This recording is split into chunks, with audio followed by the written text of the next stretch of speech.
I had $1 for every time someone said to me, well, at least you'll have time to rest, I could buy a new pair of orthopedic sandals in every color. You know, I've never broken anything before. So yes, I broke my ankle, and it wasn't a little sprain. I, of course, went full drama. And while it might have sidelined me for now, you know I'm not letting a broken bone stop me from showing up with a little style and a lot of sass. And if you're over 50 and dealing with an injury, or just one of those days when style feels like too much effort, I've got you. Today I'm sharing how to still feel cute, confident, and pulled together, even when life throws you off your feet, literally. So let's dive right in. So that is how it went down, literally. It's just after a thunderstorm, and I was out on my back steps showing my brother my brand new bird buddy. And if you don't know what a bird buddy is, I have to tell you, I'm completely obsessed. It's an adorable smart bird feeder with a built-in camera that will actually tell you what type of bird is coming to your feeder, how many of them showed up,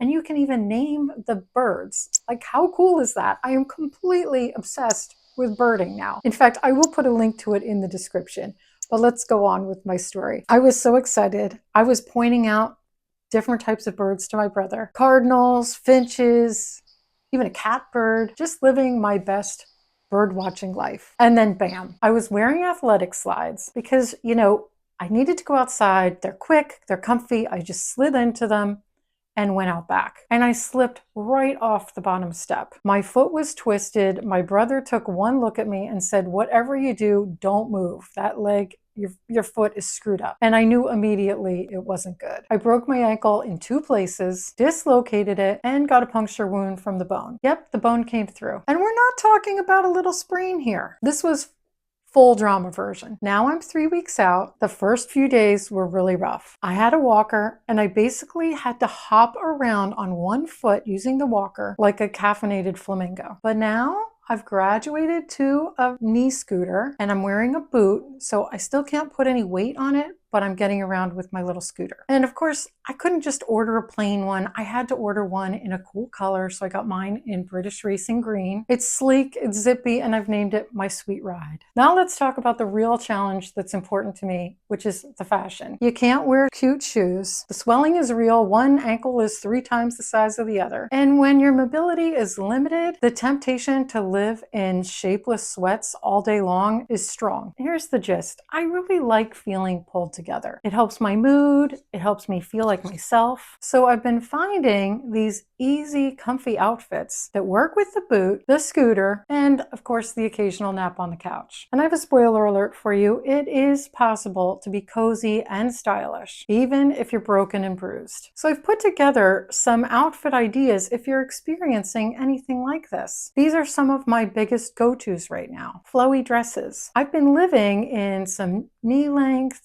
and maxi or midi dresses, especially the ones with a slight A-line or smocking around the waist. They skim over the boot, they feel breezy, and honestly make me feel very ladylike again. Very hard to do when you're wearing this huge thing that looks like a ski boot. I'll actually link a few of the dresses that I'm loving right now. Wide leg pants. I am so thankful that wide leg pants are a big trend again because I don't know what I would do without them. They are amazing because first of all, they slip over the boot, so I don't have to take the boot off to get dressed and undressed. They also balance out the bulk of the boot. I've been wearing soft fabrics, so if you want to look for anything like this, look for linens, gauze, or drapey knits that move with you. And the bonus is they work great with 1 foot in a shoe and 1 foot in whatever contraption you're sporting at the moment.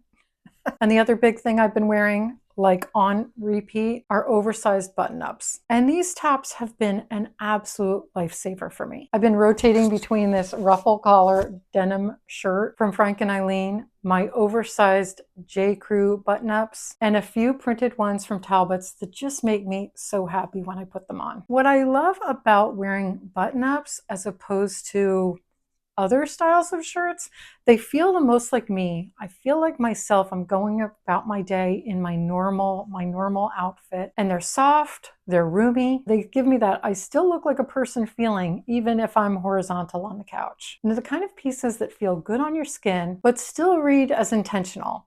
For example, if I have a Zoom call that I have to get on, or if I'm taking a picture in my family group text and somebody asks, "Are you wearing real clothes today?" Well, yes, I am, kind of. It just makes me feel much more like me. And the last thing I want to talk about with this are accessories. I'm still sitting a lot, so I'm focusing on the top of me. Earrings, lipstick, a cute top. And it's all, for me, it's about drawing attention away from the boot and up to my face. Now, let's talk about what I've been doing while I've been healing, because sitting still is not a highlight for me.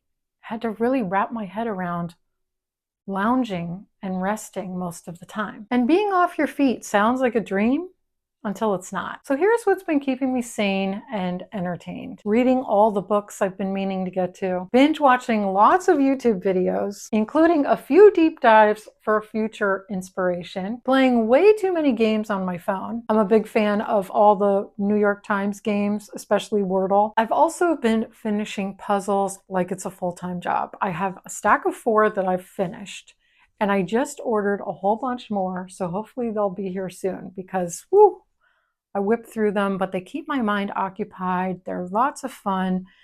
I'm totally wrapped up in them when I'm doing them, and I feel like that is the best thing for me right now. And then I have one more latest love that I've been completely obsessed with, and that is making 3D miniatures from Book Nook. In fact, I will link to those as well because, like I said, I'm completely obsessed. They are these tiny little dioramas that you can tuck into a shelf between your books, and they light up. They're really addictive. They're pretty quick and simple to make, and I think they totally count as interior design. But overall, here's what I really want to say. You don't need perfect health, perfect shoes, or the perfect outfit to feel like you. You just need little touch points to remind you of your strength, your personality, and your creativity. Whether it's a cozy cardigan, a bright lipstick, or a scooter named Sweet Ride, it all counts. Style is about how we show up, even when we're stuck sitting down. So give yourself permission to find the joy in little things, even if the only place you're going